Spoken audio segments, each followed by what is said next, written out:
Hello and welcome to an introductory jungle guide for Season 7.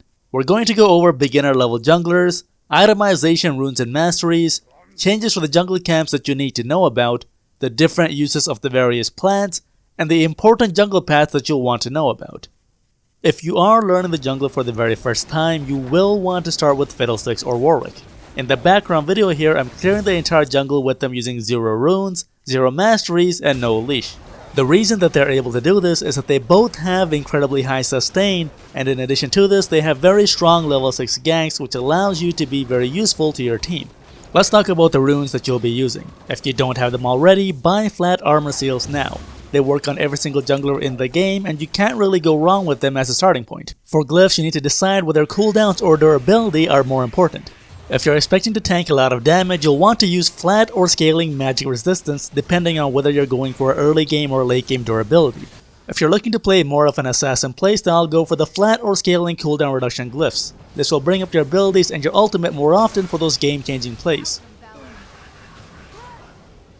For marks, you'll want to get attack speed or attack damage runes for your physical damage jungler depending on which stat they scale better with. Alternatively, you'll want a set of magic penetration marks if you're playing a magic damage jungler. There are 3 quints that can cover every single jungler in the game. Attack speed quints work best if your jungler relies primarily on auto attacks for their damage. Attack damage quints work best if your jungler relies on the attack damage scaling on their abilities for their damage. And lastly, you'll want ability power quints for your magic damage junglers. Keep in mind that these runes are not set in stone and that you can tune your rune pages to get better results as you learn a champion's playstyle.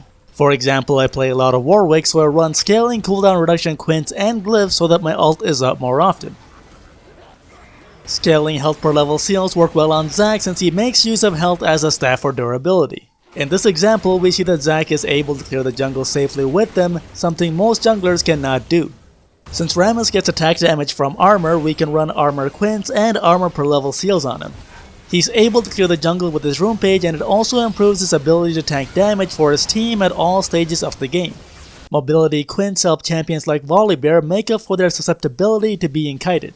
In this example, I move fast enough to close the gap to Gangplank without using any of my abilities, which makes for an easy kill in the mid lane.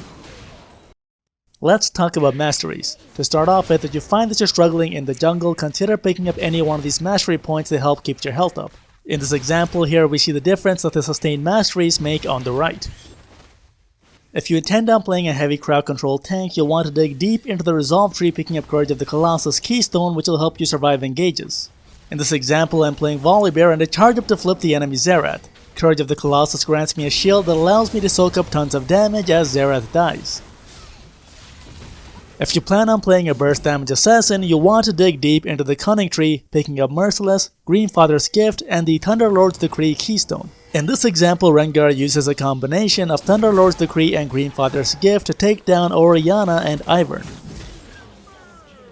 If you're playing a jungler that deals damage over time, you'll want to dig deep into the Ferocity Tree and pick up Sorcery and Deathfire's Touch Keystone. In this example, I'm coming up top for a gank on Riven where I'm getting more damage out of my Drain and Crowstorm with Deathfire's Touch, though this would be much stronger in a team fight against multiple targets. If you're playing a champion that relies on auto attacks for most of their damage output, be sure to dig deep into the Ferocity Tree and pick up Fervor of Battle Keystone. In this example, it gives me an additional 31 attack damage, and this helps me take down Hecarim as Nocturne. Let's talk about itemization. As a general guideline, you want to pick up Hunter's Machete if you're an auto attack based jungler, and you'll want to pick up Talisman if you rely on abilities to clear the jungle. After this, you'll want to choose your items based on your champion's strengths and what you want to accomplish. If you simply want more damage output, build any attack damage or ability power item. If you're looking to build a mobility advantage, build any one of these items to slow down opponents.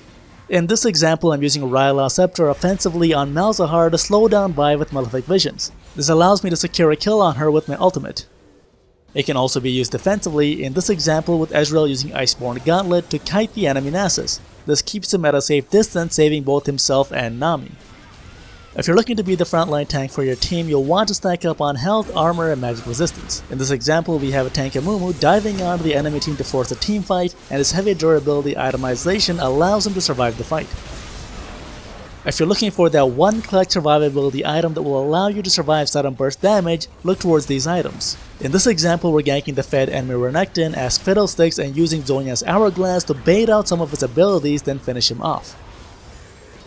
If you want to create map pressure through split pushing, look to build some of these items. In this example, we have Shaco split pushing the top lane using Static Shiv and Ravenous Hydra. This is likely to draw one or more members of the enemy team to the top lane. If you're a champion that scales with on-hit effects, look to build one or more of these items. In this example, we use our mid lane Corki as bait to take down 3 members of the enemy team with Master Yi using Blade of the Ruined King. You have 3 different smite upgrades to choose from. The Skirmisher Saber functions as a pseudo-ignite plus exhaust and is powerful in one-on-one duels, as in this example where Xin ambushes Jhin. The Stalker's upgrade helps with the ganks by slowing down enemy targets. This works best on junglers who have weak ganks. In this example, Shyvana uses it to catch up to Volibear and take him down. The Tracker's Knife is the most powerful upgrade as it provides free wards. It works best on champions who already have strong ganking capabilities. In this example, Lee Sin uses it to hop over a wall and take down the enemy Zyra. Let's talk about the most significant changes to the jungle in Season 7. Smite now returns HP every single time you use it on jungle monsters, so you'll want to use it for securing buffs or when you need the HP. The Krugs and Grom will be spawning a short while after all the other jungle camps, and this change means almost every single jungler in the game will be starting their path at a buff with the help of their teammates. The implication of this is that there's one less buff up for grabs by counter junglers at the start of games. Clearing any 3 jungle camps will get you to level 3, however the red side jungle is quite brutal compared to the blue side jungle. Both Raptors and Krugs are a lot stronger now and will take a lot longer to clear. If you do attempt to clear the red side jungle first, you will always have lower mana and lower HP, as we see in this comparison where Amumu dies while trying to clear the red side jungle. And this leads into our jungle paths. The first common jungle path that you will see is junglers starting at their bottom side buff with the help of their bottom lane, followed by clearing the wolf camp or gromp before going to secure their top side buff. This allows them to reach level 3 while securing both buffs with the most amount of HP and mana. In this example, Lee Sin clears the blue buff, wolves, and the red buff before leaving the jungle to go for his first gank of the game. The second common jungle path you will see is junglers doing a full sweep of their jungle starting at the bottom side buff with the help of their bottom lane. This allows the jungler to reach level 4 before their first gank, though it's a bit risky as you will get quite low on HP and mana along the way. In this example, Wukong does a full sweep of his jungle reaching level 4, which puts him ahead of the enemy Hecarim as he comes to counter gank mid. The level advantage allows him to safely pick up a kill on the enemy jungler and enemy mid laner. One thing to keep in mind is that both sides of the jungle are not even this season. If you attempt this clear starting on the red side of your jungle, you will lose a lot of HP and mana early on, which makes you vulnerable. While you will encounter many junglers who will do a full sweep like this starting at the red side jungle, I strongly advise against it unless you know what you are doing.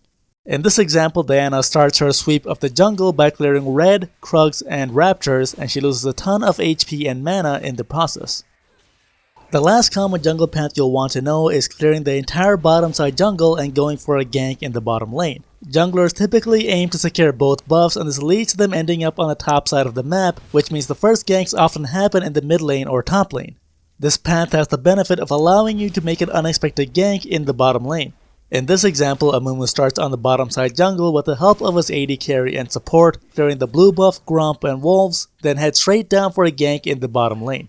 He manages to land the bandage toss onto the enemy Draven, and the follow-up hook from Thresh turns this into an early kill for the blue team. However, all of these 3 jungle paths come at a cost, and that is that you're leaving your topside buff up for the taking by the enemy jungler, as in this example with Zac, who takes Amumu's red buff in response to Amumu's gank on the bottom lane. And this brings us to our first counter jungling path, which is risky but effective for shutting the enemy jungler out of their first gank in the top or mid lane. In this example, Eve starts at her topside buff with the help of Darius and proceeds to clear Gromp and wolves to reach level 3. She then heads into the enemy topside jungle for a level 3 fight against Zac or the Raptor camp, where Zac is able to retreat safely. This counter jungling path works best versus junglers who will attempt a full sweep clear of their jungle, provided your level 3 is stronger than theirs. The next counter jungling path involves going for a fast attempt at 2 buffs, starting in your topside jungle and taking the opponent's topside buff, after which you're free to improvise. In this example, Vi starts at her topside buff with a leash from Poppy and immediately heads over to the red side jungle to take Hecarim's red buff. She then proceeds to take the Raptor camp to reach level 3 and then picks a fight with Hecarim as he comes galloping through the brush. This path works best on junglers who can take the enemy red or blue buff at level 2 without losing too much HP in the process. This final counter jungling path hinges on solo queue top laners not caring about their jungler. About 10 seconds before the jungle camp spawn, we head directly into the enemy topside jungle. I plant a control ward in the brush and proceed to clear the red buff as the enemy jungler clears his blue buff with the help of his bottom lane. I then plant a trinket and clear the Raptor camp while the enemy jungler is working on a second jungle camp. Afterwards, I go clear the Scuttle Crab to recover the HP that I lost at the start of this clear. I then proceed to solo my topside buff and proceed with the full sweep clear of my own jungle. The wards I had placed in the enemy jungle lets me know when Gragas is heading towards the top side. Now Gragas has lost 2 of his jungle camps and junglers tend to get irritable and go for aggressive plays when something like this happens. So I warn Poppy that Gragas is coming up top, and this gives Poppy plenty of time to prepare for the incoming gank. Gragas goes for the gank on Poppy and Poppy manages to get away safely. This counter jungling path allows me to take 3 jungle buffs and reach level 5. This path works best on champions who have sustain and fast jungle clearing capabilities. The one path to counter all counter jungling paths is to start at your topside buff with or without the help of your top laner. Afterwards, head towards your second buff and take the next nearest jungle camp to reach level 3. In this example, we take the topside red buff with Garen's help and proceed to take our blue buff, then clear the Gromp to reach level 3. And now I have a couple of options. I can do a reverse sweep clearing out the rest of my jungle, or I can go for a gank in the bottom lane at a time that I would be expected to be ganking mid or top. I choose to head down to the bottom lane and I run into Hecarim clearing the Scuttle Crab. I dive onto him with my level advantage and with some help from Morgana we manage to take him down. In order to attempt this jungle path, you will need a champion who can get by without depending on a strong leash by his AD carry and support. Now let's talk about the jungle plants. The honey fruit is good for helping you heal up when you don't have enough HP for the next gank. Be careful with using it during an actual fight though, or the slow can get you killed. The blast cone exists to bridge the gap between junglers who can dash over walls and junglers who cannot. If you are capable of dashing over a wall and your opponent is not, you might want to consider using these whenever you can to maintain your mobility advantage. Junglers who cannot dash over walls benefit tremendously from the blast cone and will only want to use them when they really need them. In this example, Eve gets collapsed on by the enemy team during a failed invade and uses the blast cone to escape to safety instead of having to burn her flash. The Scryer's Bloom reveals a large portion of the map which can let you know if opponents are nearby, but it also works both ways. In this example, I'm clearing Krugs when the wave passes over me. The enemy jungler knows where I am because he sees me, and I know where he is because he must have triggered the plant. I should immediately warn my mid laner as it is very likely that there is a gank coming mid from the exact spot that the plant was activated, and sure enough, Hecarim charges into the mid lane from my jungle as expected. Now this was a lot to absorb in one sitting, so let's do a quick recap. Fiddlesticks and Warwick are good introductory junglers. Consider picking up these items based on what you want to do for your team as the jungler. Use flat armor seals with magic resist or cooldown reduction glyphs and pick your marks or quints situationally. These are the 3 common jungling paths that you will want to know, but do keep in mind that the red side jungle does a lot more damage, so don't clear it on the first run unless you know what you're doing. All of the common counter jungling paths involve fighting you or stealing from you in your topside jungle. This is the path you'll want to use to avoid getting counter jungled. Use the honey fruit for healing between fights, use the blast cone based on your needs for mobility, and use and watch for the Scryer's Bloom wave to know where people are. If you found this video helpful, do subscribe to the channel, follow on Twitter, and leave a comment about what kind of content you would like to see in future videos. Do check out the video links on either side for more gameplay tips and strategies in this channel.